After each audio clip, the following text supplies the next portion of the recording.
19 मई से वृषभ में शुक्र का महागोचर। वृषभ में शुक्र और सूर्य की चमत्कारी युति। शुक्र गोचर में शुक्रादित्य योग का निर्माण। किन 5 राशियों की चमक उठेगी किस्मत? अब की बार किन को होंगे राजसी ठाट बाट? देखिए सिर्फ और सिर्फ धर्म ज्ञान पर। नमस्कार, धर्म ज्ञान के दर्शकों का स्वागत है। मैं हूं आपके साथ कविता राणा। मेरे साथ मौजूद हैं राज पुरोहित मधुर जी। मधुर जी, स्वागत है आपका। सादर नमस्कार जी। ग्रह गोचर की दुनिया में देखिए, आपकी बार शुक्र का गोचर 19 मई को होने जा रहा है और सबसे दिलचस्प बात यह है कि शुक्र देखिए अपनी ही राशि यानी कि वृषभ में आ रहे हैं और जिसके चलते मालव्य राजयोग तो बनेगा, लेकिन सूर्य की उपस्थिति के चलते आपका यहाँ शुक्रादित्य राजयोग भी बनेगा, यानी कि डबल शुभ योग बनेंगे और जिस कारण इसका जो डबल लाभ है किन चुनिंदा 5 राशियों को होने वाला है। और किस प्रकार से, क्योंकि शुक्र की अहमियत तो आप भी जानते हैं कि आपके भौतिक सुख साधनों के, आपके आकर्षण के, सौंदर्य के, भोग विलास का सबसे बड़ा कारक शुक्र को ही माना गया है। तो शुक्रादित्य का यही राजयोग अब की बार आप लोगों के लिए क्या कुछ खास लेकर आ रहा है, आइए जान लेते हैं। राज पुरोहित मधुर जी से बताएं। शुक्र का परिवर्तन 19 मई को हो रहा है और 19 मई को राशिगत परिवर्तन हो रहा है। अभी तक वो मेष राशि में थे, वृषभ में उनका परिवर्तन होगा।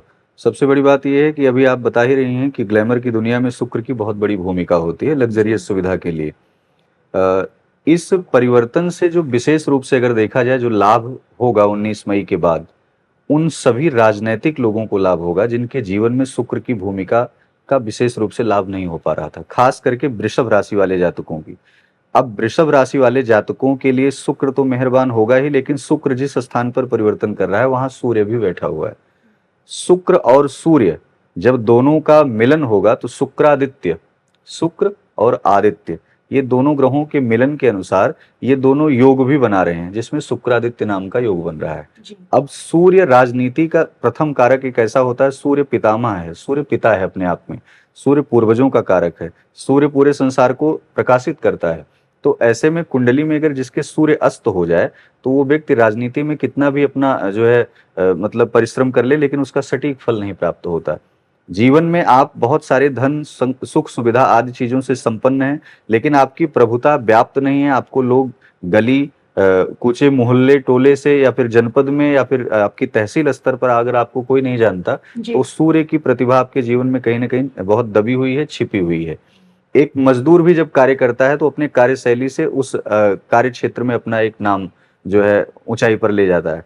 कहने का सीधा सा विषय ये है, 19 मई के बाद से अगर देखा जाए तो सामान्य जीवन यापन करने वाले उन लोगों के साथ जो अभी धन को लेकर के तमाम प्रकार की ऐसी परिस्थितियां थी, वाहन खरीदना चाह रहे थे आप, कोई प्रॉपर्टी खरीदना चाह रहे थे या कुछ भी ऐसे लग्जरियस सुविधाओं में विदेश यात्रा जाना चाह रहे थे, वो 19 मई के बाद से ये चीजें कहीं ना कहीं अब शुरू हो रही हैं। अब 19 मई के बाद से अगर शुक्र वृषभ राशि में आ जा रहा है तो वो स्वराशि में आ रहा है। शुक्र और सूर्य जब दोनों एक सूत्र में बैठेंगे तो उस व्यक्ति के जीवन में अचानक से बहुत कुछ बदलाव आएगा।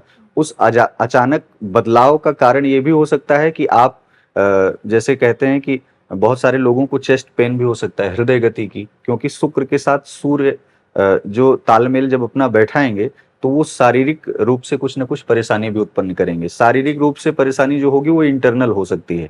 इंटरनल में ये हो सकता है कि आपको विशेष रूप से खान पान पे थोड़ा ध्यान देना होगा, आपको सर्दी जुकाम आदि चीजों से थोड़ा सा बच करके चलना होगा। आप अपने मित्र सर्कल में, फ्रेंड सर्कल में भी आपको सावधानी बरतनी पड़ेगी। तो शुक्र का परिवर्तन सबसे ज्यादा लाभकर जो हो रहा है वो मेष राशि के लिए हो रहा है, क्योंकि शुक्र ने अभी मेष राशि में सारी भूमिका को बनाने के बाद अब वो स्थान परिवर्तन कर रहा है। यानी जो उसने सत्ता बनाई उस सत्ता का भोग करने के लिए शुक्र जो है मेष राशि के जातकों के लिए जो उन्होंने पूरा सत्ता का निर्माण किया, अब वो मेष राशि के जातकों को सुख सुविधा संपन्नता दे करके अब वृषभ राशि में आ रहे हैं, अब स्वराशि में आ रहे हैं। तो विषय ये है कि जब मेष राशि वाले धनवान होंगे तो अन्य और भी तमाम ऐसी राशियां हैं जिनके ऊपर विशेष रूप से शुक्र की कृपा प्राप्त होगी और शुक्रादित्य योग का लाभ मिलेगा। जिसमें ऐसी राशियां हैं जैसे मेष राशि पर तो होगा ही होगा, वृषभ राशि में शुक्र जा रहे हैं तो वहां कुछ समय बाद परिवर्तनशील परिस्थितियां बनना शुरू हो जाएंगी, जो कि आपने तमाम प्रकार की रूपरेखाएं ज्यादातर वृषभ राशि के जातकों को अगर देखा जाए तो आपको इमोशनल ना रहने की विशेष रूप से सलाह दी जाती है। जी। क्योंकि वृषभ राशि के जातक अक्सर क्या होता है, वो बहुत ज्यादा किसी व्यक्ति से, किसी वस्तु से, किसी स्थान से बहुत ज्यादा अटैच्ड हो जाते हैं, तो वहां से निकलना उनके लिए बड़ा कठिन हो जाता है। और शुक्र इसकी बहुत बखूबी भूमिका निभाता है और वो फिर आलसी व्यक्ति हो जाता है। आलसी जब आप होंगे तो रोग पैदा होगा। तो ऐसे में मेष राशि, वृषभ राशि, सिंह राशि, वृश्चिक राशि, इन राशियों के अंतर्गत अगर शुक्र की भूमिका को देखा जाए तो इस बार धन लाभ के अधिक योग बन रहे हैं, लेकिन बीमारियों से थोड़ा बचने का प्रयास करेंगे। बीमारियों में जैसे सर्दी, जुकाम, बुखार या इन्फेक्शन या इस टाइप का पेट से संबंधित थोड़ा सा आपको सजगता और सावधानी बरतनी पड़ेगी। सूर्य, अगर आप बहुत लंबे समय से काम कर रहे हैं, प्रमोशन नहीं मिल पा रहा है, तो सूर्य और शुक्र के इस तालमेल से, इस मेल जोल से आपकी एक ऐसी भूमिका, आप एक ऐसे किरदार में पुनः शामिल होंगे जहां आपका वर्चस्व कहीं ना कहीं एक अच्छा होता हुआ, उभरता हुआ चेहरा दिखाई पड़ेगा। वो व्यापार में हो, वो नौकरी में हो, व्यवसाय में हो, राजनीति में हो, वो किसी भी दिशा में हो। तो सीधा सा कहने का विषय ये है, दाम्पत्य जीवन में जो माधुर्यता नहीं थी वो वृषभ राशि के अंतर्गत अभी तक सूर्य के आने के कारण से मिसअंडरस्टैंडिंग बहुत ज्यादा हो रही थी, जैसे कि चिड़चिड़ापन, क्रोध की उत्पत्ति हो रही थी, लेकिन शुक्र आकर के सामंजस्य को पैदा करेगा। तो शुक्र के आने से प्रेम की उत्पत्ति इसमें हो रही है, और जिसके कारण तमाम प्रकार से ऐसे जो रिलेशनशिप या फिर दाम्पत्य जीवन बिखरे हुए हैं उस पर कहीं ना कहीं बहुत बड़ा प्रभाव पड़ेगा। उस प्रभाव में ये होगा कि उस घर में नौनिहाल जातक तो आएंगे ही आएंगे, लेकिन खुशियां ज्यादा आएंगी। तो ऐसी परिस्थितियों में शुक्र का परिवर्तन इन राशियों के लिए लाभकारी है। रही बात और अन्य राशियों पर शुक्र का प्रभाव उतना अच्छा क्यों नहीं मिल पाएगा, उसका कारण ये है, शुक्र स्वराशि में बैठे हैं। जब व्यक्ति अपने घर में बैठा होता है तो अपने मन के मुताबिक उन राशियों पर प्रतिफल देता है। शुक्र की कृपा सबको प्राप्त होगी, लेकिन वस्तुतः जो ध्यान देने का विषय है वो मुख्यतः 4 राशियों पर है, जिसमें मेष पर शुक्र की कृपा अधिक होगी। जी।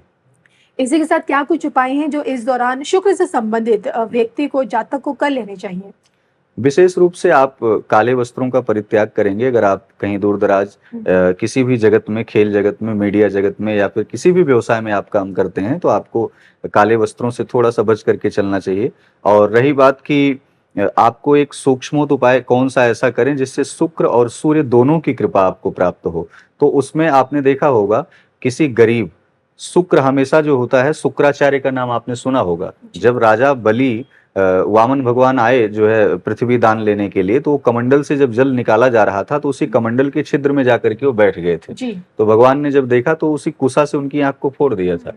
तो कहने का सीधा सा विषय ये है कि शुक्र को अगर जीवन में प्रसन्न करना है तो आप एक चीज निर्धारित कर लीजिए, जो शुक्र के जातक हैं, जो 12 राशियों के जातक हैं, उनको एक उपाय खास करके करना चाहिए।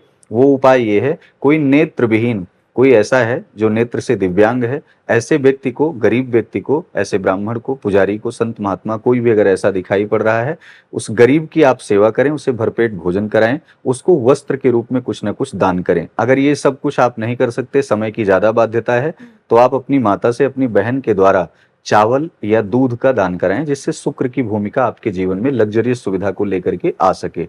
इस उपाय के करने से शुक्र की कृपा तो प्राप्त ही होगी, आपका जो बिगड़ा हुआ संसाधन है, जो आपके बिगड़े हुए मार्ग हैं, वो एक सही दिशा में आ जाएंगे, जिससे रूपरेखाएं बहुत ही अच्छी तय हो जाएंगी। जी। चलिए, तो इसी के साथ हम दोनों को दीजिए इजाजत। नमस्कार। नमस्कार।